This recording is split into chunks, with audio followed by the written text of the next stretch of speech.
Another story that continues to develop and elicit different reactions is the presidential pardon.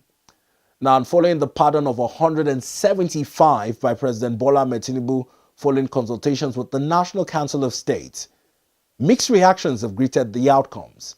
Now, particularly headlined on another newspaper, the Daily Trust, you'd find the position of the slain husband's family of Maryam Sanda, who feel that an injustice has been done following the release of Maryam Sanda, who was convicted for the murder of her husband. This is just one of the many as it concerns those who benefited from the presidential pardon. Well, in keeping with the law, it's well in the rights of the president and even governors to exercise what is known as prerogative of mercy. Yesterday, we had an extensive discussion on this, and it was on the position that it was well in line with the presidential's power to exercise this. But when you look at headline stories like this that say, Maryam Sanda's release, worst injustice to us, husband's family, how do we balance the genuity of this discussion? Now, in line with the constitutional provisions, we know that Section 175 of the Nigerian Constitution for federal offenses and Section 212 for state offenses give the president and the state governor the power to grant pardons, reprieves, or commute sentences after consulting with the Council of State or the Advisory Council on Prerogative of Mercy, respectively. Now, at the federal level, much like we saw President Bola Ahmed Tinubu do, this section, created by an act of the National Assembly, gave him a pass that, after consulting with the Council of State, went on to pronounce thus. But in appraising this, they had comments coming in from the likes of Alhaji Atiku Abubakar, who says this would only embolden criminality. Persons who would be more or less emboldened by this would go into acts knowing that they might be beneficiaries of presidential clemency. It's quite a very dicey debate. Now, away from the Maryam Sanda situation, posthumous pardons were also given to the likes of Sahabat Macaulay, who was banned from public office for misappropriation of funds and sentenced in 1913 by the British colonialists, Major General Maman Jia Vasa, who was aged 46 at the time, sentenced in 1986 for treason and an alleged coup.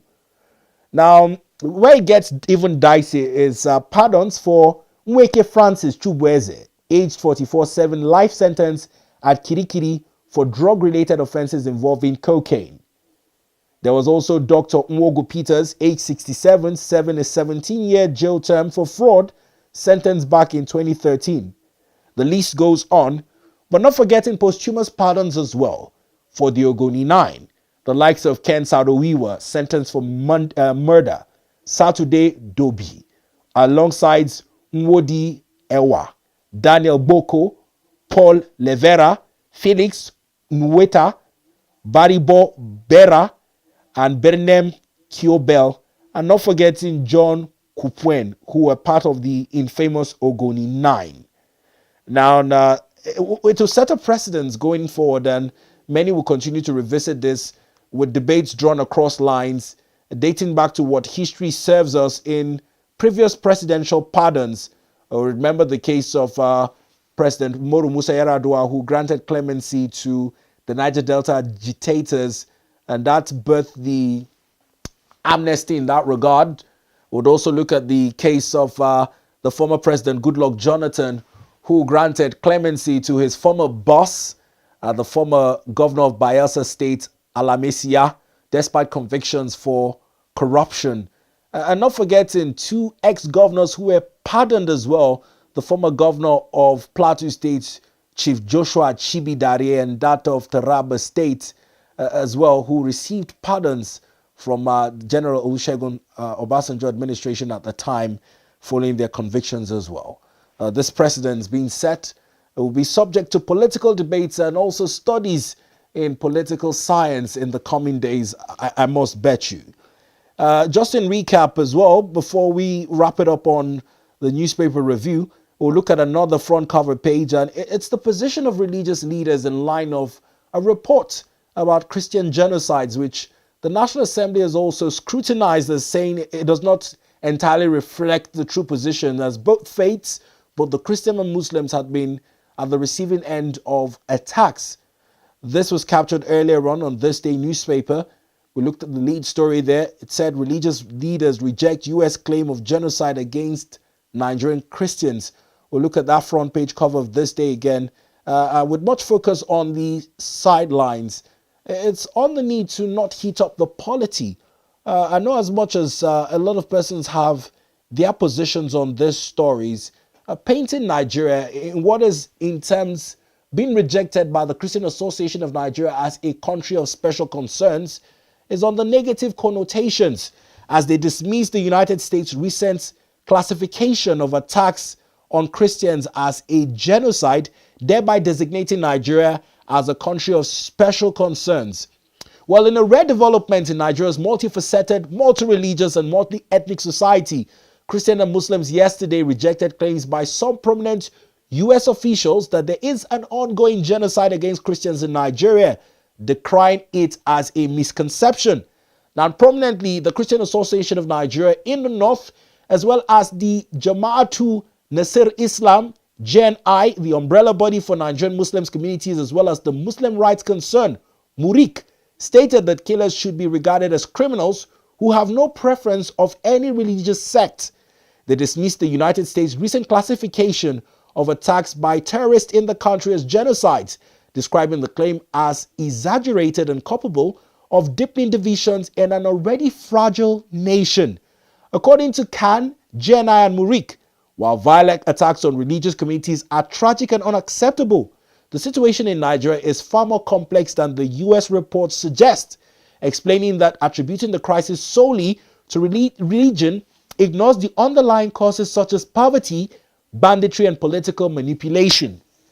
Khan chairman in the 19 northern states and the Federal Capital Territory, Reverend Joseph Hayab, described the insurgents as divide and rule individuals, explaining that apart from the significant attacks on Christians in the early days of insurgency, it is now a war against the entire country and not solely particular religions as believed.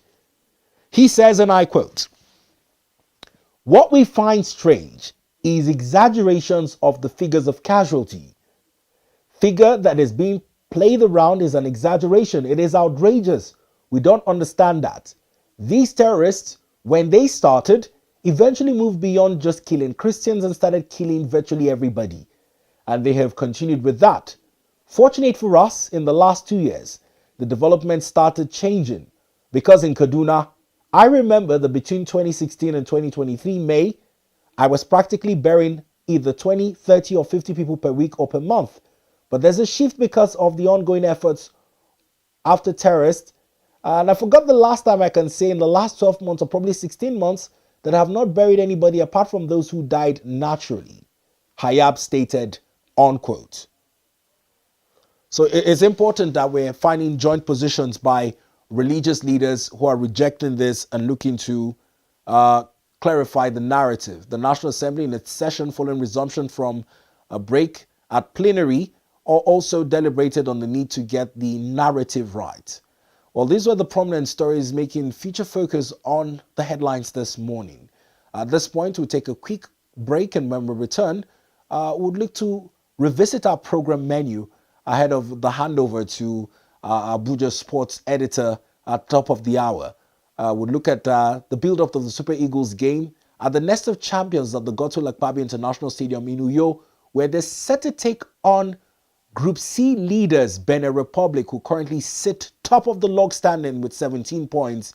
And in second place is the Bafana Bafana of South Africa with 15 points. Nigeria is in third with 14 points. But coach Eric Chill and national team captain William Troost Ekong are adamant that the Super Eagles can still qualify for the 2026 FIFA World Cup.